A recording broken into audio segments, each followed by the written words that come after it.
on, Topper! Let's go! Come on! Why is this so intense out of nowhere? Good afternoon, friends and family. Today, I'm gonna react to a show that's been suggested to me many times in the past month. It's a show called Outer Banks on Netflix. Teen drama, I'm sure. Looks good, looks fun. There's a guy named John B that gets mentioned a lot. Don't know who he is. Apparently, he met David Dobrik recently, so that gives him a little clout, a little fun, a little coolness. But before we get started, I'm so excited to tell you about something that I just released. It is a Discord server for all of my subscribers who are interested in chatting with me and other subscribers about psychology, social skills, relationships, charm, whatever it does have to do with meeting people and being better at that stuff. Self-help, confidence, happiness, attractiveness. And it is titled Anthony's Research Laboratory for the Worldwide Advancement of Charm and Relationships. The link for access is in the descriptione below. If that is all, if you want nothing more from me, well, my name's Anthony Resinello. I'm a social and relationship coach. I've been doing it since 2005, and I'm about to react to Outer Banks. We're gonna find you a safe and loving home. Is this show trying to say that he is under 18? All right, you can't understand the Outer Banks without understanding the Boneyard. It's kind of like a 3-layer burrito. What's up, homie? What's up, man? What's going on? There's us and our friends, the working class derelicts from the cut. Yeah. Hey. And then there are the kooks, the rich second homers. They're mostly from pouncy-ass boarding schools, just rich, justifying posers, our natural enemies. And then there are the Taurons. Do you want a beer? Totally clueless, here for a week on vacation with their families. Thanks. Hey. You want a beer? Chum for the sharks.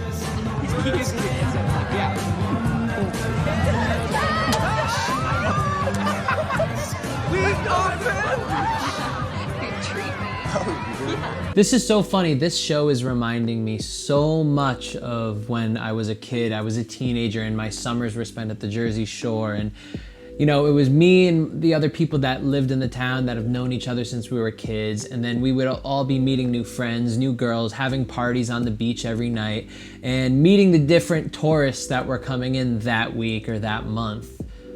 Brings back some memories. That's Sarah Cameron, kook princess. Kiara's best friend in the 9th grade, worst enemy in the 10th grade.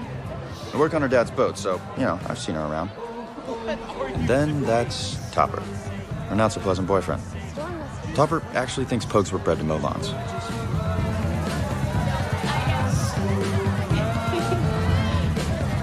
Oh, wait, hey, Sarah, can I interest you in a tasty Milwaukee beverage?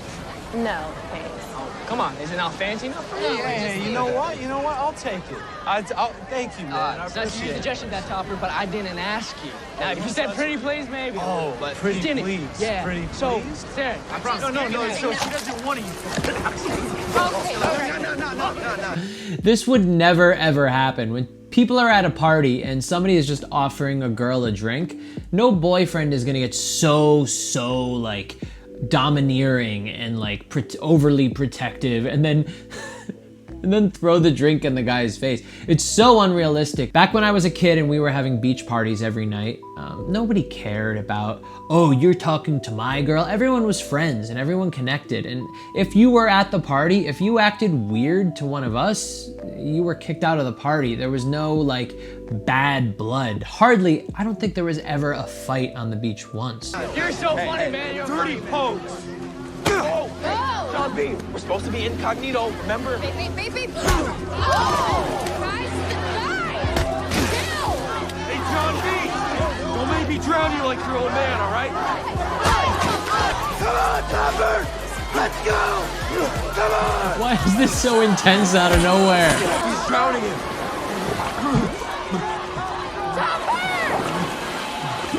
Friends would stop him so quickly. You know what that is?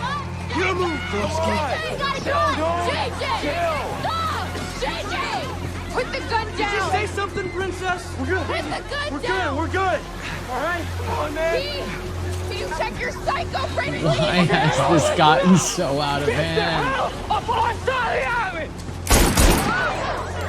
Are you crazy? You idiot! Why would you do I'm that? saving his life, okay? Hey, are you stalking us? Plotting your revenge? Yeah, you know what? Why don't you just tell your daddy I blew the bilge on the druthers? Everything's good to go. Just topping off these tanks. Hey, are you okay? What's that eye of yours looks really gnarly. Yeah, you know what? You can tell Topper he won the first round. I'll get him next time. So there's just gonna be a reign of terror on this island now? You know, wars have been started for less, Sarah Cameron. Okay. Can we drop the whole Pogues versus Kooks thing? It is really stupid. You know, it's easy to say when you're a kook.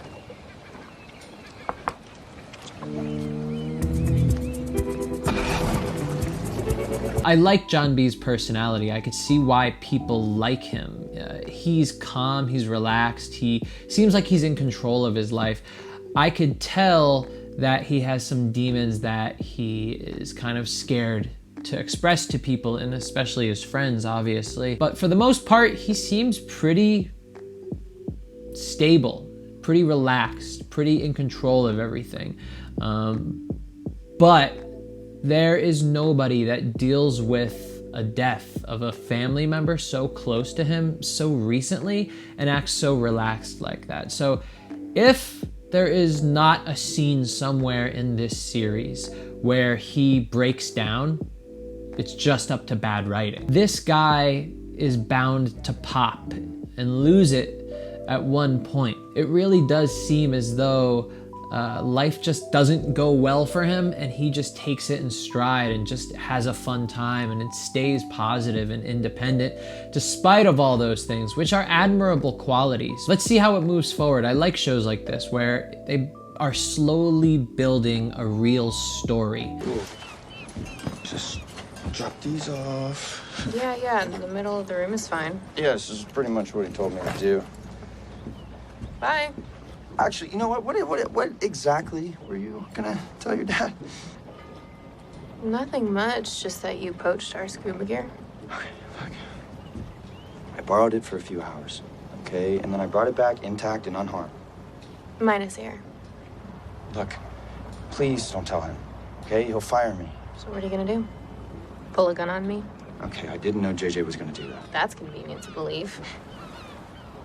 Maybe you should get better friends. Maybe you should get a better boyfriend. Like one who doesn't poach? Look, please, just don't tell him, okay? Relax. I'm not gonna tell him anything. Your secret's safe with me, John B. Okay, you can leave now. Right, yeah. I'll leave that right there. Bye. Later. So I'm still confused what her deal is. Like, she's being nice to him in that she's not ratting him out, but at the same time, she's absolutely not sympathetic whatsoever. Which, to me, when I look at social skills and when I am observing people and meeting people, I'm noticing an inconsistency right now in her personality, which means that something's not right, which means that she could be hiding something. What this does, and I'm gonna tell you right now how I start analyzing people. And I'm not doing this consciously with every person I meet. I know in the comments it's really fun to say, like, I don't ever wanna meet Anthony and be fake to him. And that's true, but I'm never consciously going, okay, this person's doing this person's doing this. It's more of a subconscious thing. It's more something that happens afterwards in the back of my head when I'm not even thinking about it, and I come to these kind of conclusions about somebody that I meet. If I see that somebody is being really consistent with who they are, then there's really no problem. I really could see who they are. But if there's some sort of inconsistency like this with that girl, I forget her name, but in one way she's being nice by not ratting him out, getting him fired, which, why wouldn't she want to do that? John B's friend put a gun to her boyfriend's head. It's like threatening to kill him cold-blooded. She's rude to him. She acts weird to him. She is impolite about it, which I could see it makes sense.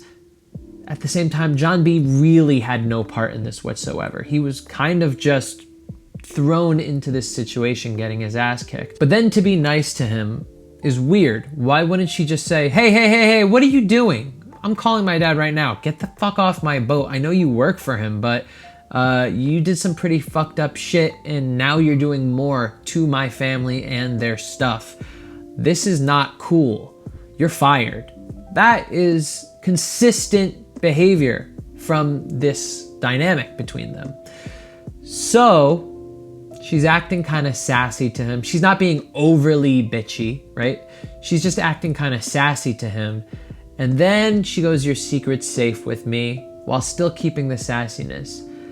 That, in some places, can be considered flirting. But when I'm taking in everything from a personality, I never, ever, and this is really big, never ever just jump to one conclusion. Because first of all, I know that the number one rule is to never assume why somebody is doing what they're doing. So all I could do is just come up with ideas. And I consider a lot. And I always play devil's advocate with myself and say, yeah, but what if it's something completely opposite? What if she is just trying to be cool in front of him and try to be like a cool girl and be like, yeah, even though you're a dick and I don't like you, I'm not gonna rat you out. That's not what cool people do. She could also be doing that. She doesn't have to be flirting right now. She doesn't have to be kind of showing her interest in a weird teenager type way. What's another option? Maybe she doesn't have a very strong relationship with her dad and she does not care to tell him something that'll help him. And maybe even she'd like to see her dad get effed over in some way. Who knows? What's another option? Maybe she's just really lazy and just does not care to start this big thing by calling her dad and getting him fired. It's just too much for her. It's like, it seems like it's summertime. She just wants to relax. She doesn't care if this guy is borrowing stuff. It's not a big deal to her. So there's a lot of options. One of them could be that she secretly is kind of attracted to John B, but we don't really know. Let's keep watching. Hey, heard you had a pogue kind of sneaking around here this morning. Who told you that? Oh, it doesn't matter. Yeah, it's just like, gotta be careful. These pogues are all these lowlifes. Don't say that, Topper. You don't know them. I'm sorry. That, sorry. It's interesting how this Sarah character actually is a really sweet, caring, thoughtful girl when she's not around John B. So far, all of the scenes with John B, she has this sassy attitude, and I understand it, but if she's defending pogues right now, shouldn't she be that same caring, thoughtful person to pogues when she's around them? Sorry that they put a gun to my head. You know what that feels like? No, I don't. But to be They're fair, Topper, dangerous. to be fair, you threw the first punch. That's my bad. How about, to be fair, you were literally drowning him and he was almost dead. Hey, Tomby. I'm sorry, that's it? Not a hey, how you doing? Or kiss my ass? Your secret safe with me? It's secret or... Oh, not secret. I just got fired because of you. And I know you can't imagine that, but some people need jobs so that they can eat. What the fuck? You are exactly who I thought you were, Sarah Cameron. Interesting how she was sweet to him at first when she said hi to him. I don't know, I think it just might be the writing is a little wonky that shows inconsistencies. But if I'm going to take the writing seriously and at face value, now it's showing me that she sees the kooks and the pogues as kind of like this playful, rivalry that she likes to kind of take part in, but doesn't take very seriously. And that's why she kind of gets sassy with John B while not ratting him out. And I think that kind of clears it up for me now. Along with the fact that she probably was flirting and does have some interest, as her sister was confirming. And if the writing was saying it, then it probably is true. You know that pogue I just fired? Way more reliable than you. Really? Yeah, really. You need to get it together, Rafe, or you can go live on the cut. Is that funny to you? You can go live on the damn cut, Rafe. As far as I'm concerned. Now get up and get out of here. I'm sick of looking at you. Make yourself useful somewhere, somehow. Sarah's not working? This isn't about Sarah, Rafe. You're almost 20. You don't just get to sit back Is that guy's name Rape? and have everything handed to you. Yes, sir. It does not seem like you understand. I'll take care of those generators, okay? I'll believe that when I see it. Now get out of here, Rape. What? I'm sorry. Hey, what? I'm sorry. What?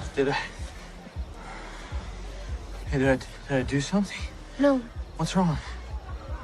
just, I just feel a little buzzed. So what? So that was just a mistake or Topper, What? please don't get mad. I like how at the beginning of the show, they kind of made the boyfriend turn out to just be this villain the entire time. Just like a douche, a bad guy, completely unlikable. But as we get to know his character, we see that he is just from a different class. He's a different guy. He's not the same as the Pogues, but he's still a person. He's still a human being with a soul. You may not like him, but that doesn't mean that he is just some like villain that the writers created to make you hate. Just the antagonist of the show. It's clear that that's not what it is. 60. Top 10. Tastes like banana. I don't know. If you don't hit it, then I will. It's true, man. She's been putting like, I don't know, like half of her hand in there or something. No, let's do it. Let's do it. Yeah. You want to do it? Yeah, let's go. And see, this is the cool part of his character. He's not just a one-sided villain. He has vulnerability, and you're able to see that side of him. You see that he's getting peer pressured into doing drugs. He is feeling really anxious about it. Should I do it? Should I not? Especially since he was shown as such a confident guy at the rooftop jumping into the water with his girlfriend. Oh wow, he's scared of nothing. And now you do see him scared of something. I like characters that have more depth than just the one-sided characters you tend to see in some shows or movies. They stop. He's a stopper. Well, it has to feel right. That's what you always say. No. But it did feel right.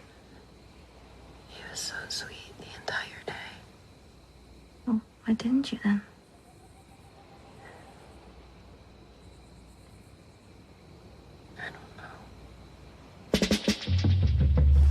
She might have feelings for someone else. What are you doing here? I realized I didn't get a chance to respond the other day after you spat in my face and yelled at me and stormed off like a child. So, first of all, I'm not a liar. I don't know how Ward found out about the scuba gear, but I swear it was not me. I'm not the reason you got fired. Okay. That's all. Good talk. Oh. Your favorite. Good catch. So generally, this is how teenagers and college kids tend to flirt with each other, especially girls. They like to show attention. They like to make kind gestures towards the person that they're interested in while giving this kind of like sassy demeanor, like, good catch, huh, well, good talk, whatever. But at the same time, she's giving the person attention and doing nice things for the person. So this is textbook teenage flirting. Also, if she really didn't care for John B, she wouldn't have come over and told her side of the story. She felt as though she wasn't being heard by him. In other words, she truly wanted John B to know who she truly is, what her true intentions were. If you don't care about the person, you don't care about letting them know about that. So right there, John B was confused, rightly so. He's like, wait a second. Does this girl actually not like me? Why is she showing this interest right now? Or why is she kind of flirting with me right now? It's the exact same confusion that I had earlier when I noticed those inconsistencies. John B is noticing them now. This is the end of the third episode. This is 3 hours I just watched, and there was actually very little interaction between John B and Sarah, and I'm pretty sure we haven't even seen the main girl yet.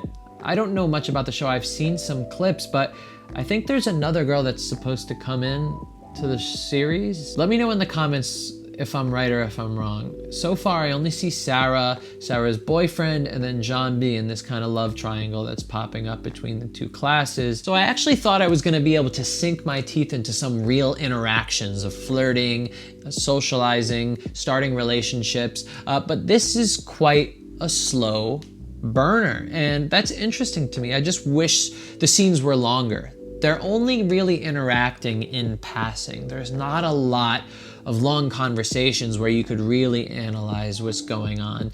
But what we are clearly seeing, and I'm sure you all see this as well, is Sarah is starting to fall for John B for some reason. And I know that she doesn't know why. She doesn't realize why she's starting to like John B. But it's kind of messing with her current relationship. So I'm just gonna start expressing what I feel right now. I see Sarah as this really caring, positive, thoughtful girl, right? And it seems like the Kooks have parts of that, but they're pretty entitled, whereas the Pogues, they have less money, they do more hard labor type of jobs, and they're more real, they're more down to earth. And my assumption is that Sarah likes that in the Pogues. And even though she comes from the class that is all about vanity and looking good, she somehow admires that kind of down-to-earth feel she gets from the Pogues, and especially sees that in John B. Now, this is where I think it's gonna go in the series. I'd love to see more. This is a good show. So if we could get 10,000 likes on this video right here, I will do a part 2 of Outer Banks. I've been getting a lot of requests to do this one, and I hope you liked it. I wish there was more for me to really sink my teeth into, but I really didn't see that much except for this dynamic, this slowly growing dynamic between John B and Sarah. But yeah, 10,000 likes. Let's do this, everybody. I know you got it in you. Share the video with your friends. Get them to like the video as well. I'd love to do another one, a part 2, where I could start really analyzing interactions between love interests in the show. That's it for now. I just set up the Discord server this week, and I am actually blown away with how engaged you guys are in chatting, talking about social skills and relationships and charm and dating. It's really it's exciting to see that I'm building a little community here. And I haven't even really told many people about it outside of my Instagram stories, and there's already hundreds of people in there interacting every day. I wake up in the morning and I'm like, whoa, there's a lot going on here. This is exciting. So I'm sure there's gonna be even more great interactions, great conversation on, again, the worldwide advancement of charm and relationships. So get down in there, click on the Discord link, sign up, and let's get talking.